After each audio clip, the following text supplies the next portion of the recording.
बहुत पहले गाया था। है जिनकी बदौलत ये जीवन, उनकी वो वफाई भूल गए हैं।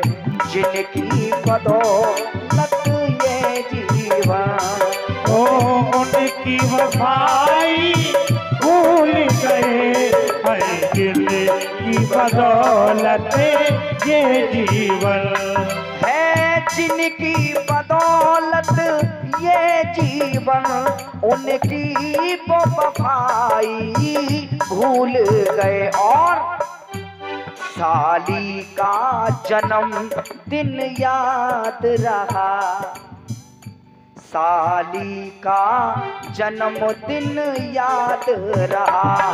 पापा की दवाई भूल गए, साली का जन्मदिन याद रहा।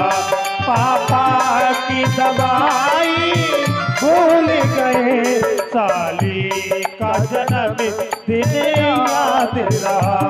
उस माँ की दवाई भूल गए। जय जय श्री राधे। है जिनकी बदौलत ये जीवन, उनकी वो वफाई भूल गए। ये जीवन किसकी बदौलत है? किनकी बदौलत है? माँ बाप की बदौलत। उनकी वो वफाई भूल गए। साली का जन्मदिन याद रहा, पापा की दवाई।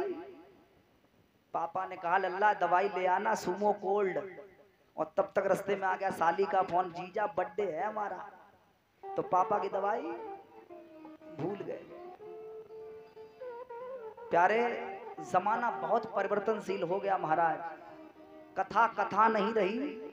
आजकल लोग कथा को सुनना भी नहीं चाहते। हम और महाराज कल यही बात कर रहे थे। आजकल लोगों को रंग रास बहुत पसंद है। कथा कहने पे अच्छा, यहाँ पर सपना चौधरी अभी नाचने आई होती तो पंडाल में भीड़ रहती। ये बिछाई जो आपने सम्मान से बिछवाई है, एक ना बिछाते तुम घूरो डाल देते, बाहू पे बैठ जाती। मौसी आई देख लो।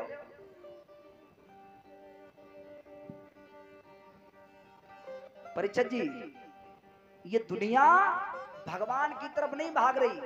कहां जा रही? नरक की ओर जा रही है। निवेदन है प्यारे, अभी भी वक्त है अगर अपना जीवन चाहते हो।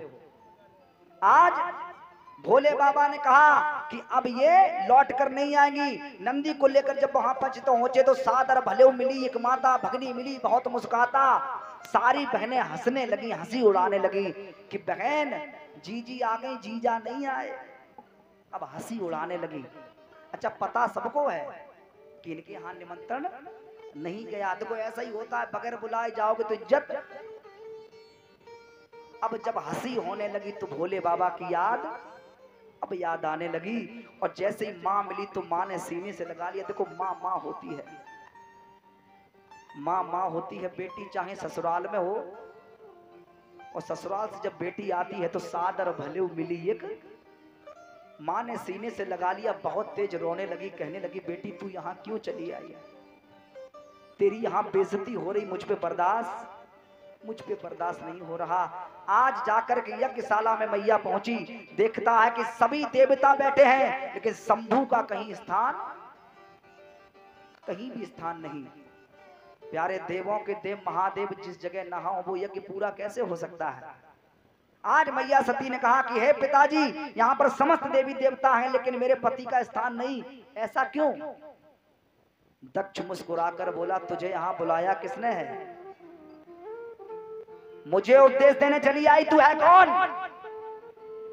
तुझे बुलाया किसने है? और बात कर रही उस अघोरी की जिसके पास ना खाने के लिए भोजन है, ना रहने के लिए घर है। मैं उसको अपने यज्ञ में बुलाऊं? कभी नहीं। अघोरी है, वो अमंगल भेषधारी है, उसके कोई माँ बाप का ठिकाना नहीं, वो ऐसा है वो वैसा है। जैसे इतनी बात कही मैया सती पर। अच्छा, एक बात और है, ये आपसे कितनी भी लड़े, लेकिन अगर पत्नी होगी तो अपने पति की बेइज्जती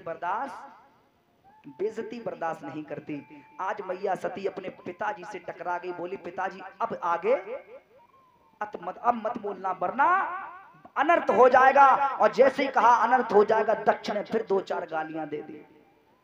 जैसे ही गालियां दी मैया सती ने विचार किया कि अब ये शरीर अपवित्र हो चुका है, अब ये शरीर लेकर मैं भोले बाबा के पास अब नहीं जाऊंगी। और रो करके भोले बाबा का ध्यान किया और भोले बाबा का ध्यान करके हाथ जोड़ के खड़ी हो गई और प्यारे